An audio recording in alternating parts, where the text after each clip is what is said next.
Bismillahirrahmanirrahim. Alhamdulillahi rabbil alamin. Wa bihi nasta'in ala umurid dunya waddin. Wassalatu wassalamu ala asyrafil anbiya wal mursalin sayyidina wa maulana Muhammadin wa ala alihi wa sahbihi ajma'in. Qala al-musannif al-imam hujjatul Islam Abu Hamid Muhammad bin Muhammad al-Ghazali rahimahullah wa nafa'ana bi'ulumih. Wa min ayatihi al-biharul amikatul muktanifatu li aqtaril ard allati hiya qita'un minal bahril a'zam al-muhiti bi jami'il ard hatta anna jami'al maqshub minal bawadi wal jibal minal ma bil idafati ilal ma kajaziratin saghiratin bi bahrin azim wa baqiyatul ardi masturatun bil ma. Qala an-nabiy sallallahu alaihi wasallam al-ardu bil bahri kal istabli bil ard fa ansaba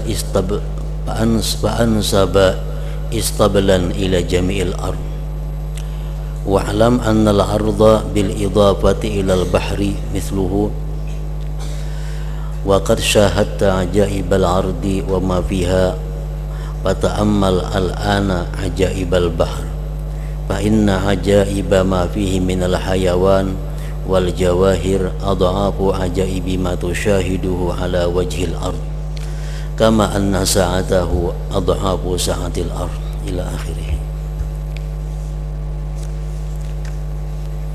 Makna kalamul Imam Al-Ghazali rahimahullah wa nafa'ana bi'ulumih.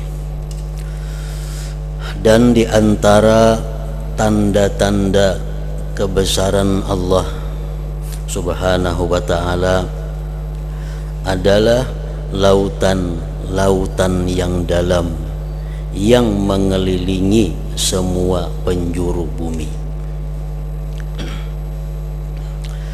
di mana lautan itu sebagian dari lautan yang besar yang meliputi seluruh bumi.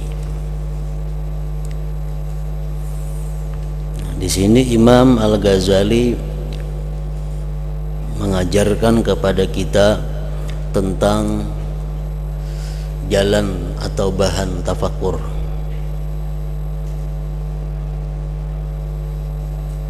Sebagaimana yang dahulu beliau memberikan bahan-bahan untuk tafakur itu. Nah, karena tafakur ini merupakan sesuatu wirid atau amaliyah yang mestinya kita lakukan setiap hari sebagaimana wirid-wirid yang lain. Nah, maka perlu kita banyak mempunyai bahan untuk tafakur itu. Karena kalau kita tiap hari itu hanya yang dipikirkan, maka itu tentu akan mengurangi ketakjuban kita, mengurangi kekaguman kita kepada yang dipikirkan itu, karena sudah beberapa kali kita tafakurkan. Nah, oleh karena itu perlu dicari bahan-bahan tafakur yang lain, yang mana setiap kali kita memikirkan itu menimbulkan kesan yang dalam di dalam hati kita, menimbulkan bekas di dalam hati kita, yang akhirnya itu adalah mengagungkan, mentauhidkan Allah subhanahu wa ta'ala. Jadi misal kita di pagi hari kita tafakkur tentang kejadian manusia, di sore hari kita tafakkur tentang bagaimana kejadian bumi, bagaimana Allah menciptakan segala isi bumi dan hewan-hewan yang ada di atasnya. Nah, besoknya kita tafakkur tentang laut dan sebagainya. Nah, makin banyak bahan tafakkur, makin banyak jalan-jalan tafakkur, maka makin memperdalam ma'rifat kita kepada Allah subhanahu wa ta'ala. Nah, pada minggu yang dahulu Imamul Ghazali mengajarkan kepada kita bahan tafakkur mengenai bumi. Nah, di sini lagi beliau mengajarkan kepada kita bahan tafakur mengenai laut.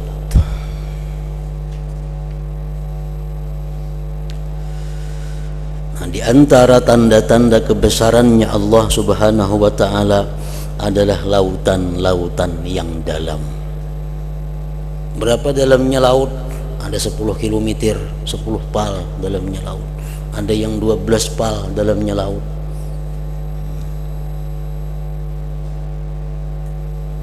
Yang mengelilingi semua penjuru bumi. Al-Bahrul Muhit, laut yang mengelilingi bumi. Di mana lautan itu, lautan yang ada di bumi ini sebagian dari lautan yang besar yang meliputi seluruh bumi, sehingga semua yang tersingkap dari desa-desa dan gunung-gunung dari air, dengan dibandingkan dengan air itu seperti pulau yang kecil dalam lautan yang besar, dan sisanya bumi itu tertutup dengan air. Jadi andai kata yang kelihatan daripada daratan-daratan ini dibandingkan dengan laut yang ada, maka seluruh daratan-daratan itu seperti pulau yang kecil di tengah lautan.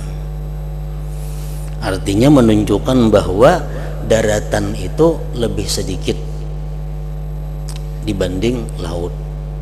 Ada yang mengatakan bahwa daratan itu hanya 30%, sedangkan sisanya itu adalah laut. Itulah bumi ini.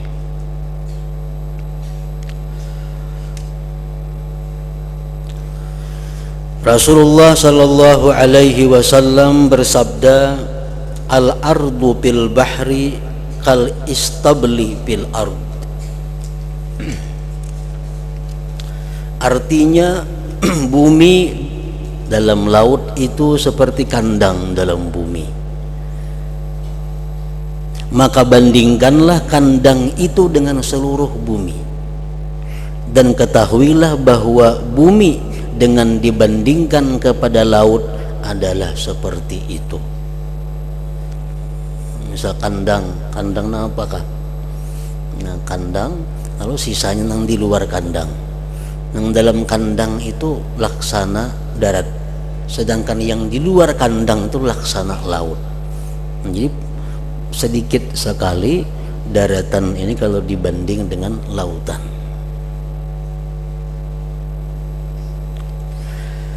Dan telah kamu saksikan keajaiban bumi dan sesuatu yang ada padanya. Kita sudah melihat keajaiban bumi, maksudnya darat nih, tumbuh-tumbuhannya, binatang-binatangnya, manusia, batu-batuannya dan sebagainya. Kita sudah menyaksikan tentang daratan dan keajaiban-keajaiban yang ada di daratan ini. Artinya satu pohon saja kalau kita tafakur itu menghabiskan banyak waktu. Satu biji batu kalau kita mau tafakur, mau merenungi, itu banyak menghabiskan waktu. Nah, itu keajaiban-keajaiban yang ada di daratan bumi. Maka pikirkanlah sekarang, renungkanlah sekarang akan keajaiban laut. Sesungguhnya keajaiban laut adalah sesuatu yang ada padanya dari binatang-binatang dan permata-permata berlipat ganda dari keajaiban-keajaiban yang kamu menyaksikannya di permukaan bumi. Kalau kita banding keajaiban-keajaiban laut lebih menakjubkan daripada yang kita saksikan daripada keajaiban-keajaiban di bumi, di darat ini.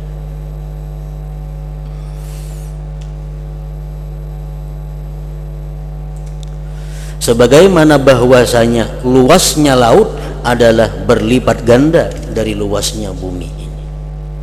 Tentu makin luas keajaiban ciptaan Allah yang ada di laut itu.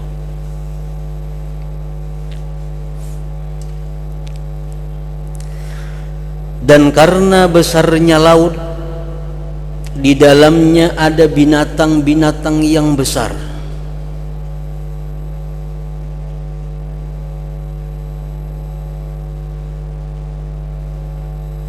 Yang kamu lihat kemunculannya di laut, lalu kamu menyangka bahwa binatang-binatang itu adalah pulau.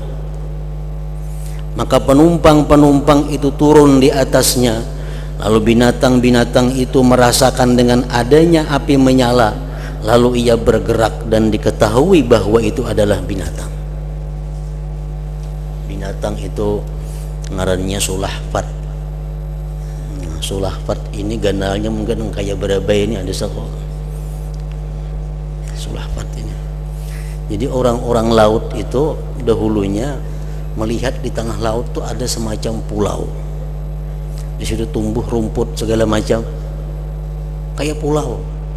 Lalu kapal ini singgah di situ. Yang dikira pulau, berjalan situ kemari. Rupanya lapar, hendak bermasakan di pulau tadi. Begitu bermasak, nyalai api, lawas-lawasan bergerak pulaunya. Orang bermasakan di atas, kan panas api. Nah setelah itu baru mengetahui ternyata bukan pulau, ini satu binatang yang sangat besar, ngarannya tadi sulahfat. Itu mau dimakan seberapa yang cukup makan itu, dan itu halal dimakan. Binatang laut tuh halal.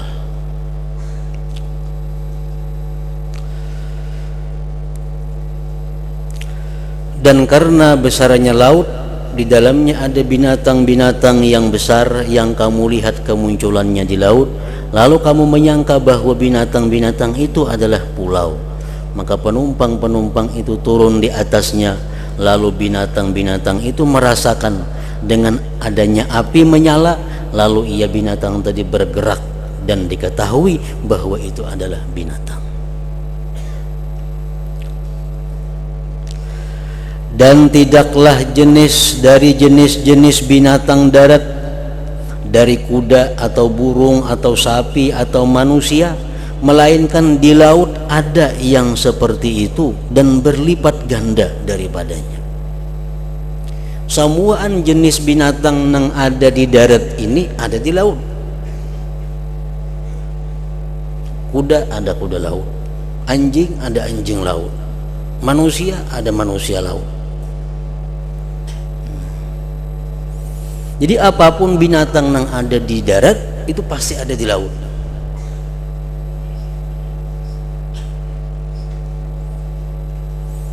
Nah manusia laut itu bedanya dengan manusia darat. Kalau manusia darat ini hayawan natik, itu adalah binatang yang bisa berpikir, bertutur, ada akal, ada taklif. Nah kalau itu manusia laut tuh binatang murni, cuma bentuknya sama dengan manusia, bedanya ini berbuntut, itu aja, berbuntut di belakang. Kalau putungan lain sama dengan manusia.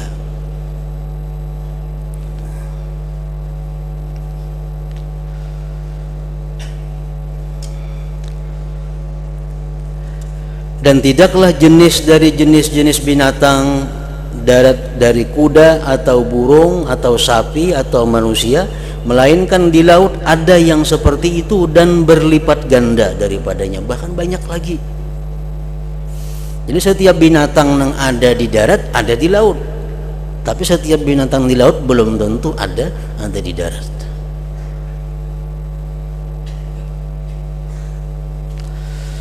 Dan di dalamnya ada jenis-jenis yang tidak diketahui bandingannya di darat itu. Jadi berhubung Rasulullah mengatakan bahwa air laut itu suci dan bangkainya halal, maka semuaan binatang yang di laut itu adalah halal, kecuali nang hidup dua alam atau nang dagingnya diketahui positif mengandung racun, itu aja nang kada halal. Kalau binatang laut, binatang bentuknya kayak anjing laut misalnya, babi laut, itu halal. Nang kada halal cuma nang hidup di darat, hidup di laut, kedua-duanya macam buaya umpamanya, atau di darat hidup, di laut hidup, atau binatang-binatang yang mengandung racun. Di dalam kitab fikih disebutkan kadibda, seperti kuduk. Kuduk tuh mengandung racun. Nah, itu aja nang kada halal. Bilanya hidupnya di laut saja dan kada terbukti mengandung racun, semuaan halal. Itu binatang-binatang yang ada di laut tadi. Walaupun bentuknya kayak babi, kayak anjing, itu kada jadi soal.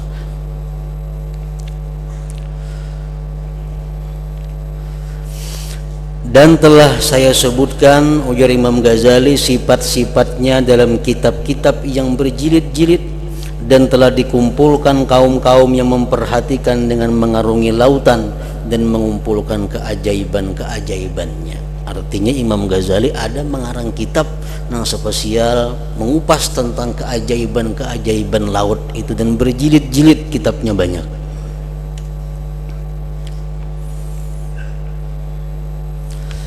Kemudian perhatikanlah bagaimana Allah Subhanahu wa ta'ala menciptakan mutiara dan membundarkannya dalam rumah karangnya di bawah air. Dan perhatikanlah bagaimana Dia Allah menumbuhkan marjan dari batu yang sangat keras di bawah air. Sesungguhnya marjan adalah tumbuh-tumbuhan atas bentuk pohon yang tumbuh dari batu. Marjan itu tumbuh-tumbuhan, cuma kayak batu. Kemudian pikirkanlah yang lainnya dari ambar dan segala yang berharga yang dilimparkan oleh laut dan dikeluarkan daripadanya. Semuaan itu adalah bahan untuk renungan. Kemudian perhatikanlah kepada keajaiban-keajaiban perahu-perahu. Bagaimana Allah menahannya di atas permukaan air sehingga perahu itu kada tenggelam. Dan Dia menjalankan pada perahu-perahu itu akan para pedagang dan pencari harta benda dan lainnya. Dan Dia Allah menundukkan bagi mereka kapal agar membawa barang-barang mereka yang berat. Kemudian Dia mengirimkan angin agar menggiring perahu-perahu. Kemudian Dia Allah memberitahukan kepada para nelayan akan tempat datang angin, tempat bertiupnya dan waktu-waktunya. Dan tidak dapat diselidiki secara keseluruhan keajaiban-keajaiban ciptaan Allah di laut dalam kitab yang berjilid-jilid. Artinya kalau dikarang, disusun sedemikian rupa sebanyak mungkin, tetap kada akan mampu kalau meneliti keajaiban-keajaiban ciptaan Allah Subhanahu wa ta'ala itu. Yang lebih mengherankan dari yang demikian seluruhnya adalah apa yang tampak dari yang tampak, yaitu cara menitiskannya akan air. Dan air itu adalah jisim yang halus, lembut, mengalir, bersih, yang bersambung bagian-bagiannya seakan-akan sesuatu yang satu. Nah, jadi air itu benda nang bersambung, sesuatu nang satu. Makanya kalau di sini diwarnai, di situ 4 berwarna. Karena air itu bagian sesuatu nang satu. Yang lembut susunannya, cepat menerima untuk dipotong-potong. Banyak tuh dicibuk kan, kau lakas saja dicibuk ini. Seolah-olah ia berpisah. Yang diciptakan untuk dipergunakan, yang menerima untuk berpisah dan bersambung. Dengan air itulah hidupnya setiap yang ada di permukaan bumi, dari binatang dan tumbuh-tumbuhan. Maka jikalau seseorang hamba memerlukan kepada seteguk air dan ia dicegah daripadanya, niscaya ia mengorbankan semua simpanan di bumi dan miliknya di dunia untuk menghasilkan seteguk air itu. Orang ini sangat haus, sangat dahaga, sudah kada kau bertahan lagi. Kalau nya kada nginum orang ini mati. Ada orang berjual secangkir banyu, harganya aja orang 20 juta, duitnya kita ada, jatuh kita tukari. Daripada mahalnya harga air itu bagi mereka yang memerlukannya.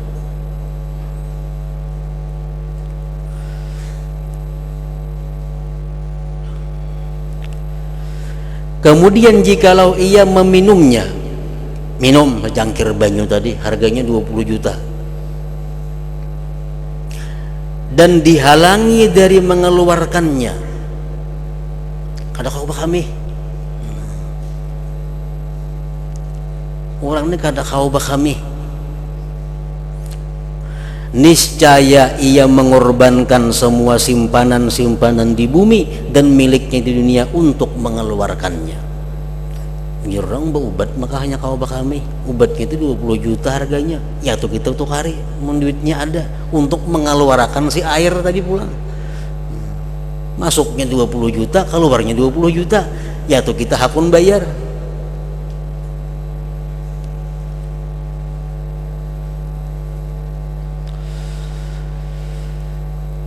Maka yang mengherankan dari anak Adam, dari manusia, adalah bagaimana ia memandang besar kepada dinar dan dirham dan benda-benda yang berharga, dan ia lalai daripada nikmat Allah pada seteguk air apabila ia memerlukan kepada meminumnya atau mengusungkan diri daripadanya dengan mengorbankan semua dunia padanya. Jadi kadang-kadang kita membesarkan, kadang-kadang kita mengagungkan sesuatu yang sebenarnya kada terlalu perlu untuk kita. Kita lupa mensyukuri nikmat Allah yang sebenarnya sangat diperlukan oleh kita.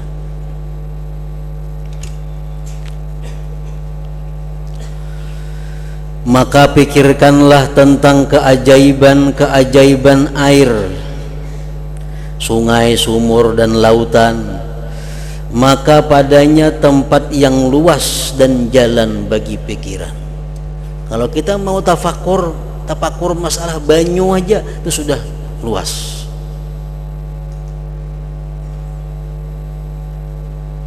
Berapa macam jenis banyu?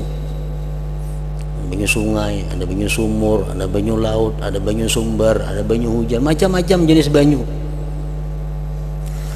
Maka padanya tempat yang luas dan jalan bagi pikiran, bagi renungan.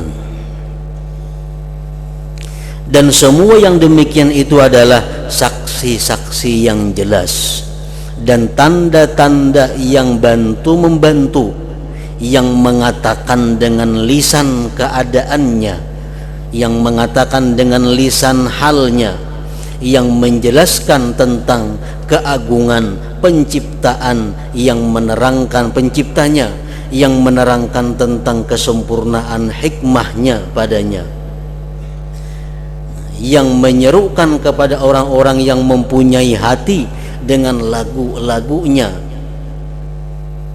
yang berkata kepada setiap orang yang mempunyai akal, apakah kamu tidak melihatku dan melihat rupaku, susunanku, sifat-sifatku, manfaat-manfaatku, berlainan keadaan-keadaanku, dan banyaknya faidah-faidahku.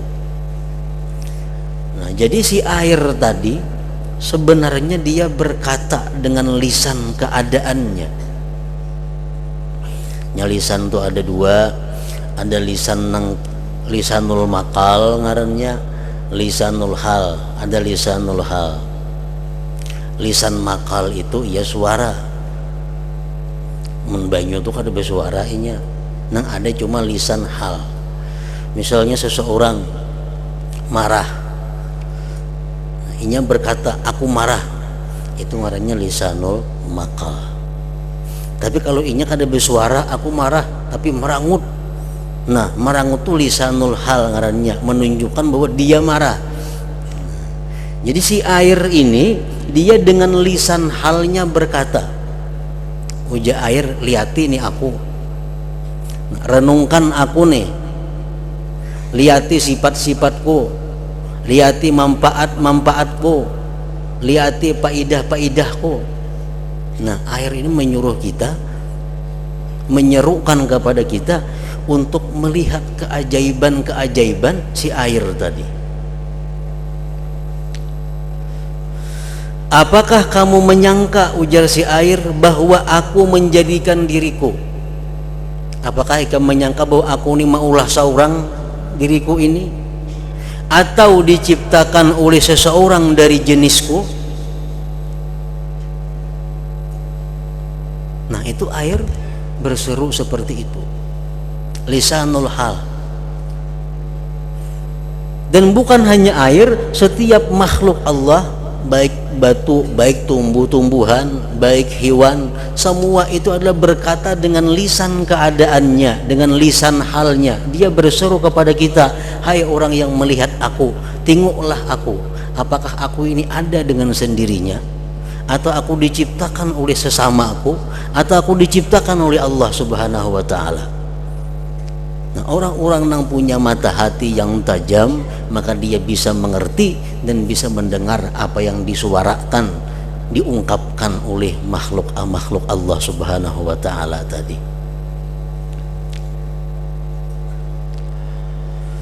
Apakah kamu tidak merasa malu, ujar si air nih dengan lisan halnya, bahwa kamu memandang pada kata-kata yang tertulis dari 3 huruf, lalu kamu putuskan bahwa kata-kata itu dari ciptaan anak Adam yang alim, yang berkuasa, yang berkehendak, yang berbicara.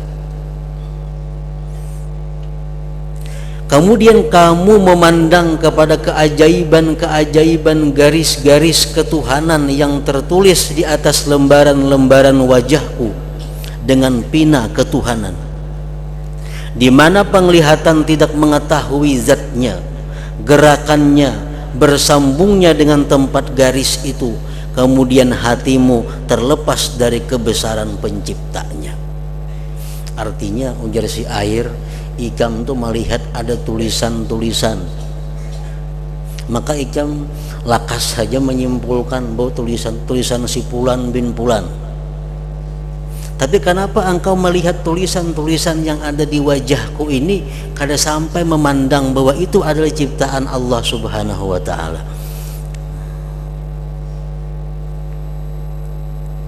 Nutfah, air mani.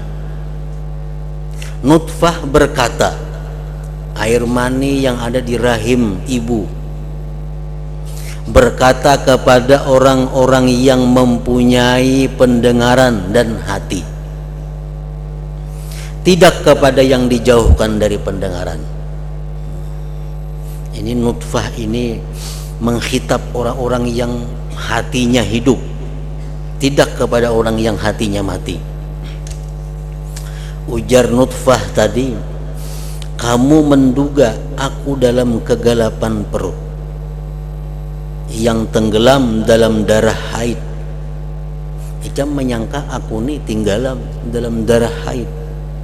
Ikam menyangka aku ini gelap di dalam rahim itu. Pada waktu yang tampak penggarisan dan penggambaran atas wajahku. Kan manusia itu ditaswir, dibentuk, dirupakan oleh Allah waktu berada di dalam rahim ibu. Lalu pengukir, maksudnya Allah mengukir biji mataku, kelopak mataku, dahiku, pipiku, dan bibirku. Maka kamu melihat pelengkungan yang tampak sedikit demi sedikit secara bertahap, dan kamu tidak melihat di dalam nutfah adanya pengukir,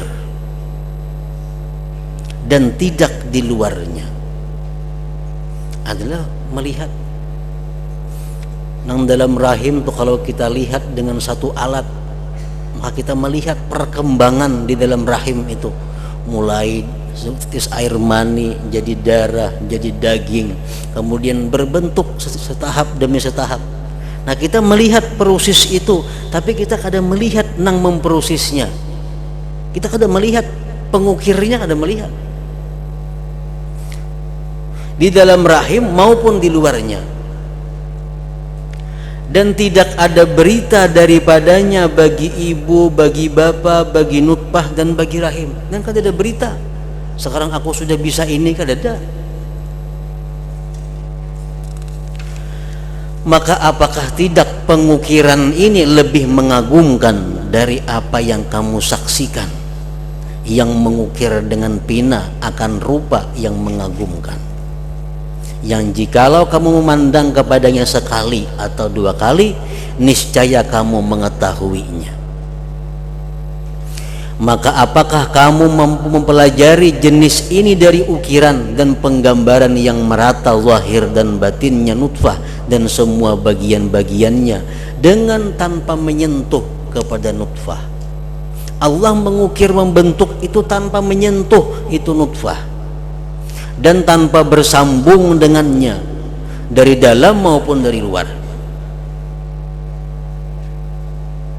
Nah, ini keajaiban daripada perbuatan Allah Subhanahu wa ta'ala. Dia menciptakan sesuatu tanpa menyentuh sesuatu itu. Maka jika kamu tidak merasa kagum terhadap keajaiban-keajaiban ini dan tidak memahami dengannya bahwa orang yang menggambar dan mengukir dan berkuasa itu tidak ada yang membandinginya dan tidak ada menyamainya seorang penggambar dan pengukir juga pun, sebagaimana ukirannya dan ciptaannya itu tidak dapat menyamainya oleh ukiran dan ciptaan. Maka di antara dua yang memperbuat dari perbedaan dan jauh adalah apa yang di antara dua perbuatan itu. Nah, kalau kita manusia menggambar, membentuk, mengukir, itu kelihatan jelas orangnya itu bersambung, berhubung, bersentuh dengan apa yang ia perbuat, dengan apa yang ia ukir. Tapi kalau Allah Subhanahu wa ta'ala maha suci daripada bersentuhan itu. Kalau kamu tidak merasa kagum dari ini, kalau kita memikirkan ciptaan Allah berupa proses kejadian manusia di dalam rahim, kita renungi, mulai setitis air mani jadi segumpal darah, segumpal daging, jadi berbentuk. Kita renungi itu, tapi kita kadang merasa takjub umpamanya, kita kadang merasa heran. Maka kagumlah daripada tiada kagummu itu. Kalau kita nih kadang merasa heran merenungi itu, maka heranlah kamu atas ketidakheranan kamu itu. Kita nang aneh jadinya. Kalau kita merenungi itu kadang merasa kagum, berarti diri kita ini ada kurang. Padahal kalau orang nang sempurna, dirinya nang baik, dirinya nang hidup, memandang sesuatu nang ajaib pasti kagum. Nah, kalau memandang itu kada kagum, berarti orang ini ada masalah. Melihat lukisan nang sangat indah atau melihat apa nang sangat menakjubkan, orang semuaan kagum. Inya kada kagum, berarti orang ini ada masalah. Nah, itu juga bila kita merenungi sesuatu yang diciptakan Allah dan kita kadang merasa kagum, apalagi sampai terucap subhanallah, kadang terucap maha suci Allah, biasa-biasa melihat apapun ciptaan Allah. Nah, itu menunjukkan bahwa kita ini mestinya heran dengan tidak herannya kita itu. karena sesungguhnya itu lebih mengherankan dari setiap yang mengherankan. Yang paling mengherankan itu adalah orang yang tidak takjub terhadap keajaiban ciptaan Allah.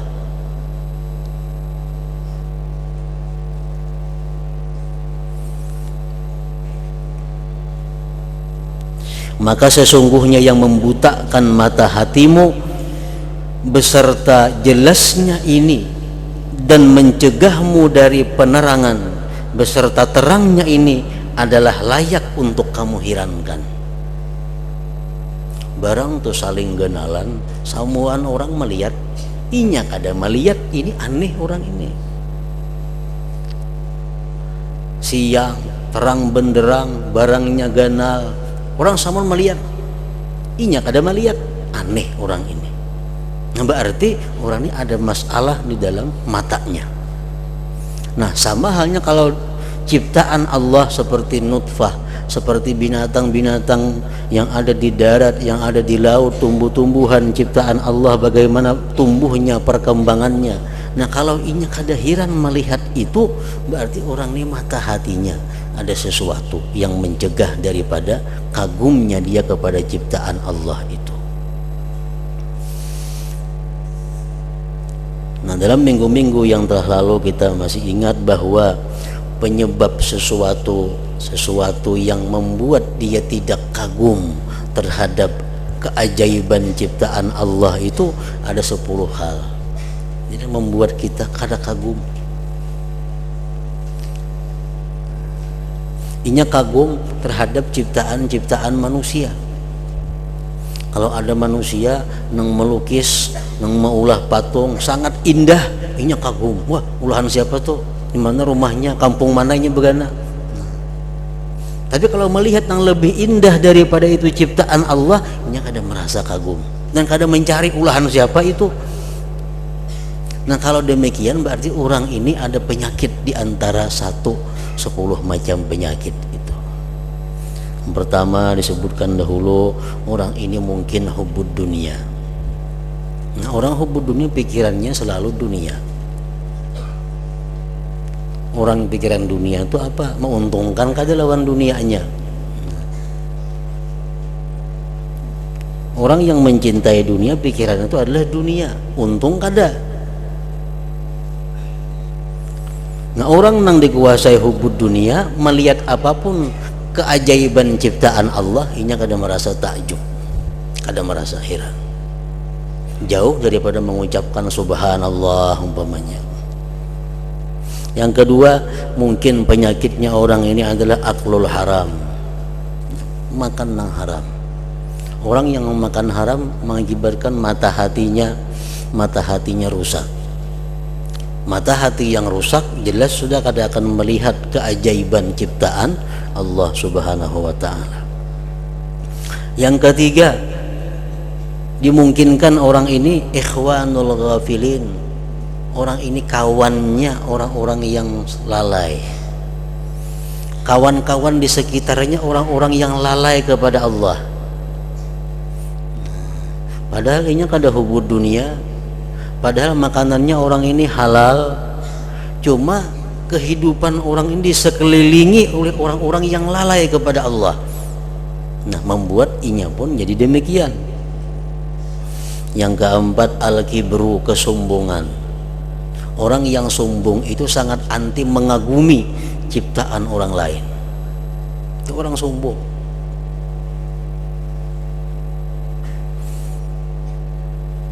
Yang kelima, kasratul mizah. Orang ini suka bersenda gurau.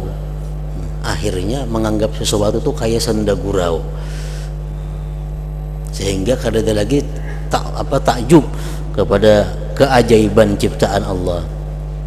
Yang keenam, kasratul akal. Orang ini kebanyakan makan, kebanyakan akal, kebanyakan makan, menumpulkan akalnya. Kasratun naum, orang ini kebanyakan guring. Kasratud dahik, orang ini kebanyakan tertawa. Kasratul kalam, kesembilan, orang ini kebanyakan bicara. Yang ke-10, hubbus sana minan nas, orang ini suka dipuji manusia. Nah, 10 macam itu kalau ada dalam hati kita, apalagi menguasai hati kita, maka akan menumpulkan hati. Nah, hati nang tumpul, hati nang kabur, maka melihat keajaiban ciptaan Allah itu nya kadang merasa takjub. Kadang merasa takjub.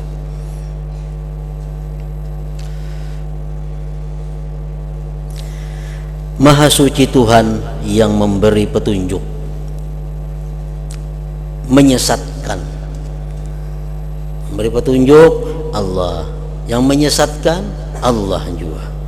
Membelokkan, meluruskan, mencelakakan, membahagiakan, dan membuka mata hati kekasih-kekasihnya.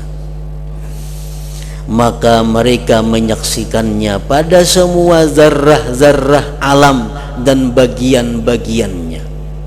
Orang-orang yang dibukakan Allah mata hatinya, dia melihat sekecil apapun yang di alam ini adalah subhanallah, maha suci Allah. Sangat menakjubkan. Dan membutakan hati musuh-musuhnya, musuh-musuh Allah, dan terdinding dari mereka dengan kemuliaannya Allah dan ketinggiannya. Maka baginya Allah ciptaan, urusan, karunia, anugerah, kelemah lembutan, dan keperkasaan yang tidak ada menolak bagi hukumnya. Allah kalau menghukumkan A, kada bisa menolaknya siapa juga pun. Dan tidak ada yang mendatangkan kemudian bagi qadanya. Bila Allah menentukan sesuatu, maka tidak ada yang boleh mengeritik terhadap ketentuan Allah Subhanahu wa taala itu.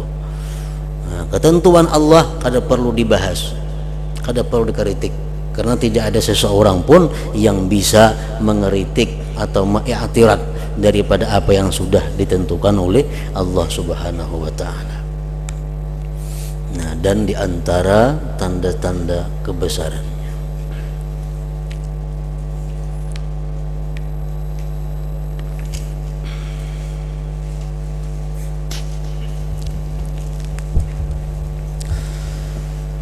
afdalul dzikri fa'lam annahu la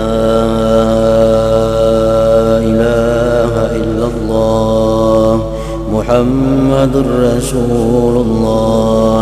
La ilaha illallah Muhammadur Rasulullah. La ilaha illallah Muhammadur Rasulullah. La ilaha illallah. La ilaha illallah. La ilaha illallah. La ilaha illallah. La ilaha illallah. Allahu Allah, Allahu Allah, Allahu Allah, Allahu Allah, Allahu Allah, Allahu Allah, Allahu Allah, Allahu Allah, Allahu Allah, Allahu Allah, Allahu Allah, La ilaha illallah Muhammadur Rasulullah. La ilaha illallah Muhammadur Rasulullah. La ilaha illallah Muhammadur Rasulullah. La ilaha illallah. Al-Fatihah ila Allah.